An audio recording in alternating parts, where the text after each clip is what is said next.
Si Dennis Espino ay isang dating manlalaro ng basketball ng Philippine Basketball Association, PBA. Siya ay ipinanganak noong ika-8 ng Enero, 1973.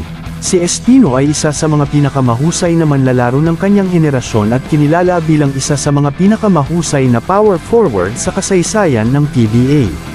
Si Espino ay naglaro para sa University of Santo Tomas, UST, Growling Tigers sa UAAP at naging malaking bahagi ng koponan na nanalo ng back-to-back championships noong 1993 at 1994. Matapos ang kanyang college career, siya ay na-draft ng Santa Lucia Realtors bilang pangalawang overall pick noong 1995 PBA draft.